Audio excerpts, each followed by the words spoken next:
Good morning प्यारे बच्चों, कैसे हैं आप सब। जाहिर सी बात है आपकी तैयारी बहुत अच्छी चल रही होगी। और इसी तैयारी के क्रम में देखिए, भूगोल में जो अर्थव्यवस्था के नाम से अर्थशास्त्र का जो पार्ट दिया गया है उसका ये चौथा चैप्टर है। और चौथे चैप्टर का नाम आप जान रहे होंगे, ठीक है, वैश्वीकरण और भारतीय अर्थव्यवस्था है। वैश्वीकरण और भारतीय अर्थव्यवस्था है। इसके पहले जितने वीडियो हैं आप उसको देख रहे हैं और निश्चित तौर पे आपको फ़ायदा हो रहा होगा। इसी तरह से आप सभी वीडियो को कम से कम 2 से 3 बार देख लीजिए। फिर एग्ज़ाम हॉल में किसी की तरफ देखने की ज़रूरत नहीं होगी और किसी तरह से डरने की ज़रूरत नहीं होगी, क्योंकि यदि आपके बहुविकल्पी सही हो जाते हैं तो जान लीजिए कॉन्फिडेंस का लेवल बहुत ऊपर हो जाएगा। तो आइए शुरू करते हैं, देखते हैं कि कितने प्रश्न इसमें लगे हुए हैं और वो कौन कौन से प्रश्न हैं। ठीक है, तो जैसा कि मैं आपको बता देता हूं कि देखिए, इसके पहले देखिए मैं एक ले लेता हूं, इसी पे लिख देता हूं इसका नाम क्या है, मोटा मोटा। देखिए, ये जो चैप्टर है इसका नाम है क्या, वैश्वीकरण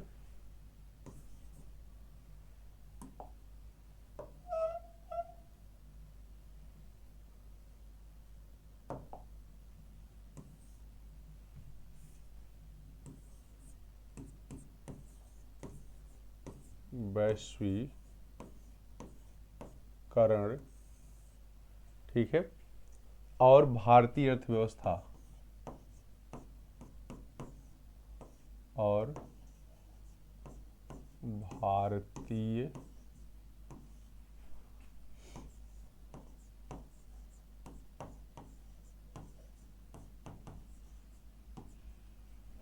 अर्थव्यवस्था, जिसको आपने देखा होगा और पढ़ा होगा। ठीक है, ये आपका चौथा चैप्टर है। कौन सा? चौथा चैप्टर है। तो देखिए इसमें कौन कौन से क्वेश्चन आपके लिए गए हैं। पहला क्वेश्चन है कि भारत में आर्थिक उदारीकरण की शुरुआत कब हुई। भारत में आर्थिक उदारीकरण की शुरुआत कब हुई, इसके पिछले चैप्टर में भी थोड़ी सी बात हुई थी। देखिए, आर्थिक उदारीकरण की शुरुआत इसमें कब हुई है, थोड़ा सा पतला कर लेते हैं। देखिए, इसका आंसर तो है 1991 में। ठीक है, आर्थिक उदारीकरण आप जानते हैं, आपको पढ़ाते समय बताया गया होगा क्या कि 1991 में, ठीक है, भारतीय अर्थव्यवस्था की स्थिति को सुधारने के लिए उस समय वित्त मंत्री मनमोहन सिंह जी थे, जिनका अभी तक जल्दी ही निधन हो गया। उन्होंने उदारीकरण नीति लाई थी और इसी को क्या है, नई आर्थिक नीति, नई आर्थिक नीति भी कहते हैं।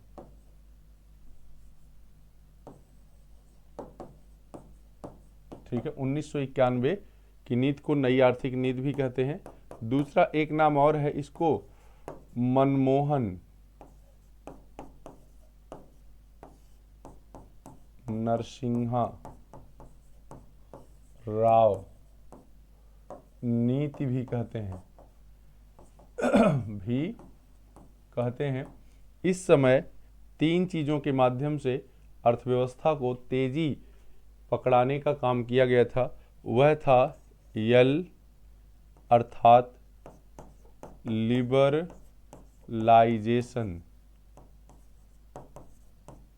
ठीक है, इसका मतलब होता है उदारीकरण।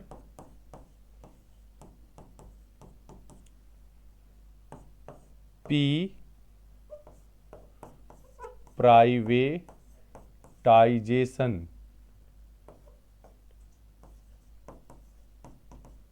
जिसका अर्थ होता है निजीकरण, जिसका अर्थ क्या होता है, निजीकरण। वैश्वीकरण, ठीक है। और LP एक होता है G, इसका अर्थ होता है ग्लोबलाइजेशन। ग्लोबलाइजेशन इसका अर्थ होता है वैश्वीकरण। वैश्वीकरण, इन्हीं तीन क्रियाओं के माध्यम से, तीन तरह की छूट के माध्यम से भारतीय अर्थव्यवस्था को आगे बढ़ाने का प्रयास किया गया। और निश्चित तौर पे इन्हीं के माध्यम से अर्थव्यवस्था बहुत तेजी से आगे बढ़ी। और जिस भारत के पास महज ये बताया जाता है कि 15 से 20 दिन के लिए ही सब कुछ बचा था, वह फिर से तेजी से दौड़कर आगे निकल गया, ठीक है ना जी। तो इसलिए मनमोहन जी और नरसिम्हा राव को बहुत याद किया जाता है और 1991 की औद्योगिक नीति को ही नई आर्थिक नीति के नाम से जानते हैं, ठीक है। इसमें क्या किया गया, उदारीकरण में लाइसेंस व्यवस्था में बहुत ढील दे दी गई। 17-18 तरह के लाइसेंस लेने होते थे उद्योगों के लिए, ठीक है, उसमें घटाकर 5 कर दिया गया, तो अब तो 3 ही है, विशेष रूप से 2 ही है। समझ में आई बात। तो इसी को क्या कहते हैं, 1991 की आर्थिक नीति कहते हैं, नई आर्थिक नीति कहते हैं या उदारीकरण कहते हैं, ठीक है ना जी। आगे कह लीजिएगा कि बहुराष्ट्रीय कंपनियों का उद्देश्य निम्नलिखित में से क्या है। व्यापारिक केंद्र स्थापित करना, लाभ कमाना, लाभ करना, उत्पादों की गुणवत्ता, ठीक है। तो इनका जो मेन उद्देश्य होता है लाभ कमाना होता है। कोई भी बहुराष्ट्रीय कंपनी वह कंपनी होती है जो एक से अधिक देशों में अपना कारोबार फैलाती है, ठीक है। जैसे आप जानिए कि अगर भारत के संबंध में ले लें तो आप हुंडई देख रहे हैं, किया देख रहे हैं, मोटर गाड़ी के उद्योग में, ये क्या है, ये भारतीय कंपनी नहीं है। मोबाइल के क्षेत्र में सैमसंग है, ठीक है, ओप्पो है, ये भारतीय कंपनी नहीं है, ये विदेशी कंपनियां हैं जो भारत में अपना कारोबार जमाई हैं। चूंकि इनका कारोबार एक से अधिक देशों में होता है, बहुत से देशों में होता है, इसलिए इनको बहुराष्ट्रीय कंपनियां कहते हैं। इनका जो मुख्य उद्देश्य होता है वो क्या होता है, लाभ कमाना। क्या होता है, लाभ कमाना, ठीक है। हाँ ठीक, ये देखिए, ये रोजगार देना है, ध्यान दीजिएगा, ये गलत छप गया है, आ गया। ये दूसरा प्रश्न कह रहा है कि विदेशी व्यापार क्या है। विदेशी व्यापार क्या है, आपको बताया गया है। व्यापार क्या होता है, दो स्थानों के बीच, दो राज्यों के बीच, दो देशों के बीच, ठीक है, जब वस्तुओं का आदान प्रदान होता है जिसका माध्यम पैसा होता है, ठीक है, पैसे के द्वारा खरीदा और बेचा जाता है, तो उसे हम व्यापार कहते हैं। अब ये दायरे के हिसाब से बड़ा छोटा रहता है। जैसे विदेशी व्यापार, जब दो देश आपस में, ठीक है, दो देश आपस में व्यापार करें, तो देखिए यहाँ देश कहाँ, यहाँ है, ठीक है, दो देशों के मध्य व्यापार को क्या कहते हैं, विदेशी व्यापार या अंतरराष्ट्रीय व्यापार भी कहेंगे। इसे क्या कहेंगे, अंतरराष्ट्रीय व्यापार भी कहते हैं। समझ में आई बात। आगे देखिएगा, कह रहा है भारत का अधिकांश विदेशी व्यापार होता है सड़क मार्ग से, समुद्री मार्ग से, रेल मार्ग से या वायु मार्ग से। तो आप जानते हैं कि भारत में लगभग 200 से अधिक क्या है, बंदरगाह हैं, जिसमें से 13 बंदरगाह प्रमुख हैं, ठीक है, जो प्रायद्वीपीय भारत के दोनों तरफ बिखरे हुए हैं, जिससे बहुत से विदेशी व्यापार होते हैं। यानी कि सभी मार्गों से ज्यादा तो कौन सा मार्ग होगा, बंदरगाहों के द्वारा समुद्री मार्ग होगा। क्लियर। आगे देखिएगा, भारतीय आयात में सबसे बड़ा हिस्सा किस वस्तु का है। तो देखिए भारत के पास लगभग हर चीज है, जिस चीज की कमी है वह है तेल। कौन सी चीज की कमी है, तेल, पेट्रोलियम। समझ में आई बात। तो इसी को यह सबसे ज्यादा आयात करता है, पेट्रोलियम, ठीक है, ईंधन तेल इसे कहते हैं, ईंधन तेल या ऑयल। इसका ही सबसे ज्यादा आयात करता है। नई आर्थिक नीति का उद्देश्य क्या था? नई आर्थिक नीति का उद्देश्य क्या था? प्रतिस्पर्धा व वस्तुओं की गुणवत्ता में सुधार, बाजार प्रतिस्पर्धा को बढ़ाना, सार्वजनिक उपक्रमों का निवेश, लाइसेंस प्रणाली समाप्त करना। तो देखिएगा, ये आपकी किताब में जो आप पढ़ रहे होंगे, आपके पास सीरीज होगी, उसमें से जो एक किताब है उसमें गलत ऑप्शन टिक किया हुआ है, उसको मत मानिएगा। उसमें दे दिया है क्या? ऑप्शन ए को, जो गलत है। इसमें लाइसेंसिंग प्रणाली को समाप्त करना था, क्योंकि बहुत सारे उद्योगों के लिए लाइसेंसिंग प्रणाली क्या कर दी गई? समाप्त कर दी गई। इसी को कहते हैं ना उदार। जैसे आपका बोर्ड इस समय आपके प्रति उदार हो गया है। पहले एक एक विषय के 2-2 पेपर हुआ करते थे और कोई भी प्रोजेक्ट वगैरह नहीं होता था, ठीक है। हाँ, अब एक ही पेपर होता है, उसमें 30 नंबर का प्रोजेक्ट आपका होता है। तो ये उदार है। पहले के लोग पास नहीं हो पाते थे, आज के लोग फेल नहीं हो पाते हैं, ठीक है ना जी। तो इसे क्या कहते हैं? उदारीकरण कहते हैं। ये जमाना है आगे, ठीक है ना जी। आगे कह रहा है कि सर्वप्रथम विश्व व्यापार संगठन किसके द्वारा शुरू किया गया था? विकसित देशों द्वारा, अल्प विकसित देशों द्वारा, विकासशील देशों द्वारा, निर्धन देशों द्वारा। देखिए, विश्व व्यापार संगठन, इसे कहते हैं WTO। इसको पढ़ाते समय आपको बताया गया वर्ल्ड ट्रेड ऑर्गेनाइजेशन, ठीक है, वर्ल्ड ट्रेड ऑर्गेनाइजेशन, ठीक। इसकी स्थापना जो है, जानते हैं कि विश्व व्यापार को सरल बनाने के लिए की गई है, आसान बनाने के, मतलब प्रतिबंधों को ढील देने के लिए। जैसे जो आयात शुल्क लगते हैं, निर्यात शुल्क लगते हैं, उसको कम करने के लिए। तो जानते हैं व्यापार किनको करना था? विदेशी, जिनके पास ज्यादा सामान उत्पादन होता था, ठीक है। तो ऐसे देश कौन है? विकसित देश हैं। विकसित देश अपने सामानों को बेचने के लिए बाजार तलाशते हैं, और ये बाजार कैसे मिलेगा? जब उन पर निर्यात शुल्क या आयात शुल्क कम लगेगा, प्रतिबंध हटाए जाएंगे। इसी के लिए WTO की स्थापना की गई थी। कब की गई थी? 1 जनवरी 1995। 1995। यह इसका नाम पहले गैट था। क्या था? गैट था, वो अलग बात हो जाएगी, फिलहाल आप आगे बढ़िए। कह रहा है कि विश्व व्यापार संगठन की स्थापना निम्नलिखित में से किस वर्ष हुई थी? तो अभी बताया गया। क्या बताया गया? जल्दी से ऑप्शन आप टिक करिएगा। 1995। क्या? 1995। देखिए आगे कह रहा है कि वैश्वीकरण ने किसका जीवन स्तर सुधारा है?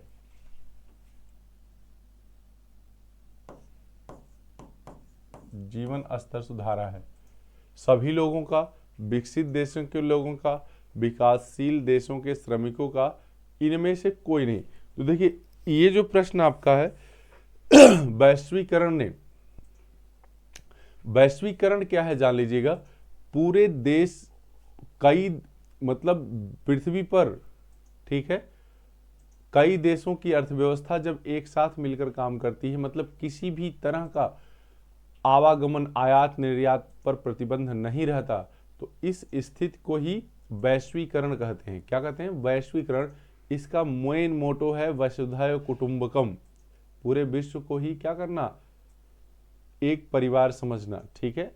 आपसे पूछा जाए कि वैश्वीकरण क्या है, तो आप बताएंगे कि जब कई देशों की अर्थव्यवस्था बिना किसी प्रतिबंध के, बिना किसी रोक टोक के आपस में व्यापार यानी आयात निर्यात करती हैं, तो इसे ही हम क्या कहते हैं? वैश्वीकरण कहते हैं। तो इससे ज्यादा फायदा किसका होगा? क्योंकि ज्यादा सामान कौन बेच रहा है? विकसित देश बेच रहे हैं।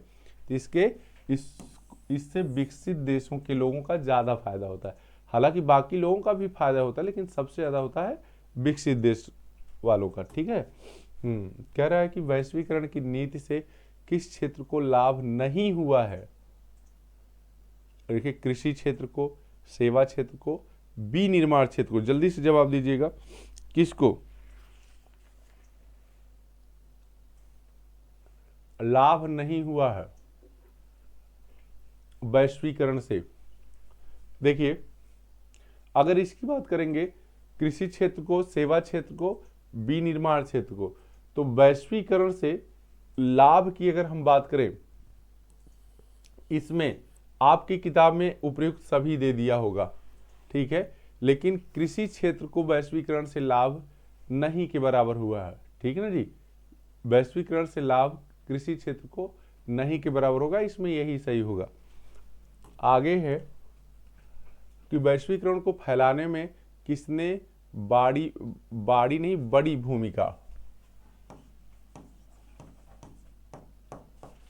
भूमिका निभाई है। सूचना प्रौद्योगिकी, आईटी, परिवहन तकनीकी, ए और बी दोनों, इनमें से कोई नहीं। तो ये इसका आंसर सही होगा, ए और बी दोनों। वैश्वीकरण को ज़्यादा विकसित करने का काम कौन कर रहा है? दोनों। सूचना प्रौद्योगिकी, ठीक है, इंफॉर्मेशन टेक्नोलॉजी जिसे कहते हैं, और परिवहन तकनीकी, दोनों सही है। हाँ, कह रहा है कि वैश्वीकरण शब्द का प्रचलन कब प्रारंभ हुआ, ठीक है, जल्दी से इसका आंसर बताइएगा। वैश्वीकरण का प्रचलन कब प्रारंभ हुआ है? तो ये है 20वीं शताब्दी में। कब? 20वीं शताब्दी, ठीक है, जल्दी करिए। 20वीं शताब्दी के उत्तरार्ध में, ठीक है, 20वीं शताब्दी के उत्तरार्ध में, यानी सी ऑप्शन। आगे देखिएगा, बहुराष्ट्रीय कंपनियां अपने कारखाने स्थानों यानी देशों में स्थापित करती हैं जहां सस्ते श्रमिक उपलब्ध होते हैं, सस्ते ऊर्जा संसाधन उपलब्ध होते हैं, सरकार का कम हस्तक्षेप होता है। तो ये सभी सही, इसमें क्या सभी, ये सभी उनके लिए लाभदायक होगा, इसलिए सभी सही। जहां सस्ते श्रमिक होंगे, सस्ते ऊर्जा संसाधन होंगे, सरकार का कम से कम हस्तक्षेप होगा। आगे बढ़ते हैं, कह रहा है बहुराष्ट्रीय कंपनियों द्वारा निवेश का सबसे सामान्य मार्ग है नए कारखानों की स्थापना, स्थानीय कंपनियों को खरीदना, स्थानीय कंपनियों के साथ साझेदारी, धन का निवेश। तो देखिए, सबसे आसान तरीका क्या है? ये आती हैं जो भारत में कंपनियां लाभ में नहीं होती हैं, उनको औने पौने दाम में खरीद कर फिर एक नए तरीके से शुरू करती हैं, ये ज़्यादा बचत का काम होता है। तो क्या कहती हैं? स्थानीय कंपनियों को खरीदना, ठीक है, खरीद कर उसमें अपने ढंग से काम को संचालित करवाना। फिर कह रहा है कि बहुराष्ट्रीय कंपनियों के विस्तार से निम्न में से कौन सा लाभ प्राप्त होगा? अविकसित विकासशील देशों में रोजगार के अवसर उत्पन्न होंगे, बहुराष्ट्रीय कंपनियों को सस्ती कीमत पर सर्वोत्तम गुणवत्ता वाले, ठीक है, इसमें भूल गए हैं कुछ लिखना, लेकिन ये दोनों सही होगा। क्या सही होगा? दोनों सही होगा कि सर्वोत्तम गुणवत्ता वाले क्या मिल जाएंगे? श्रमिक मिल जाएंगे। ये सारी चीजें आगे लिखी होंगी इसमें। गुणवत्ता वाले संसाधन प्राप्त होंगे, ए और बी दोनों सही है। गुणवत्ता वाले संसाधन प्राप्त होंगे। देखिए, जिसको बहुत ज़्यादा लिखना होता है, थोड़ा बहुत छूट जा सकता है उसको, ये मानवीय गलती है, और इसको मैंने सही कर दिया, ठीक है ना जी। आगे देखिएगा, आगे कह रहा है कि वस्त्र निर्यात उद्योग में मजदूरों को कम वेतन मिलने का क्या कारण है? कच्चे माल की लागत में वृद्धि, मशीनों की बढ़ती कीमतें, ऊर्जा संसाधनों का महंगा होना। 16 का जवाब दीजिएगा तो जल्दी से, ठीक है। उपरोक्त सभी की बात भी है, तो जान लीजिएगा कि मजदूरी कब घटाई जाएगी? जब अन्य चीज़ें बढ़ जाएंगी, तो मजदूरों के हिस्से से ही कटेगा, ठीक है, कच्चे माल की, क्योंकि जो भी उत्पादक है उन्हीं पे उनका बस है कि भाई मजदूरी नहीं बढ़ने देंगे, क्योंकि बाकी सामान बढ़ गया, हमको बच नहीं रहा है, ठीक है। तो कच्चे माल की लागत में वृद्धि भी कारण है, मशीनों की बढ़ती कीमतें भी कारण है, और ऊर्जा संसाधनों का महंगा होना, यानी उपयुक्त सभी इसमें कारण है, ठीक है। आगे देखिए, कह रहा है कि निम्न में से किस माध्यम से छोटे उत्पादकों के हितों की रक्षा की जा सकती है? किस माध्यम से छोटे उत्पादकों की रक्षा की जा सकती है? सरकारी नीतियों में प्राथमिकता देकर, WTO से न्यायपूर्ण नियम बनाने का आग्रह, ए और बी इनमें से कोई नहीं, जल्दी से 17 का जवाब दीजिएगा। ठीक है, तो ये दोनों काम अपना कर आप क्या छोटे उत्पादकों के हितों की रक्षा कर सकते हैं। ठीक है, क्योंकि वैश्वीकरण से जो कुटीर उद्योग होते हैं, जो स्थानीय उद्योग होते हैं, उनको बहुत नुकसान पहुंचता है और इस नुकसान को झेल नहीं पाते और समाप्त हो जाते हैं, जिसके बाद तो फिर ज़्यादा महंगे सामान हो जाएंगे, जैसे भारत के संबंध में हुआ है अंग्रेजों के ज़माने में। कह रहा है अमेरिका की किस कंपनी ने भारत में परख फूड्स का अधिग्रहण किया है। ठीक है, देखिए अभी लेटेस्ट की ये बात है। ठीक है, तो कारगिल फूड्स, ये मिसलेनियस टाइप का प्रश्न है, हो सकता है आपको ना बताया गया हो, लेकिन आप लिख लीजिएगा अमेरिका की किस कंपनी ने भारत में परख फूड्स का अधिग्रहण किया है, तो कौन किया है, कारगिल फूड्स ने। अगला क्वेश्चन आपका देखिए, कह रहा है निम्नलिखित में से किस परिस्थितियों में आयातित वस्तुएं अधिक लाभकारी सिद्ध होती हैं। किस लिखा है, क्या है, किस परिस्थितियों में आयातित वस्तुएं अधिक लाभकारी सिद्ध होती है। मुद्रास्फीति के समय, प्राकृतिक आपदा के दौरान, ए और बी दोनों। जल्दी से 19 का जवाब दीजिएगा। तो मुद्रास्फीति के समय रहेगा तो भी ज़्यादा महंगी बिकेंगी। ठीक है, और प्राकृतिक आपदा का समय रहेगा तो भी महंगी बिकेंगी। तो जब महंगी बिकेंगी तो जाहिर सी बात है उत्पादक को फायदा होगा। तो ए और बी दोनों ऑप्शन इसका सही है। और आगे देखिए, कह रहा है कि वैश्वीकरण के कारण उपभोक्ताओं को निम्न में से किस प्रकार का लाभ प्राप्त होता है। बाजार में वस्तुओं का विकल्प बढ़ जाता है। ठीक है, उत्पादकों के बीच प्रतिस्पर्धा के कारण कम कीमत पर वस्तुएं मिल जाती हैं। दोनों ठीक है, दोनों सही है। ठीक है, जब आप ऐसे सोचिए, जिस मार्केट में ज़्यादा दुकानें होती हैं, समोसे की ज़्यादा दुकान होती है या किसी भी वस्तु की, तो वहाँ कंपटीशन होता है, चीज़ें सस्ती मिल जाती हैं और अच्छी मिल जाती हैं, और जैसा मन करे वैसी मिल जाती हैं। ठीक है, तो ये था आपका 20 क्वेश्चन। कितना, 20 क्वेश्चन, और ये चौथा चैप्टर आपका समाप्त होता है। करके बताइएगा कि आपके कितने क्वेश्चन सही हुए। तो आज के लिए बस इतना ही, धन्यवाद।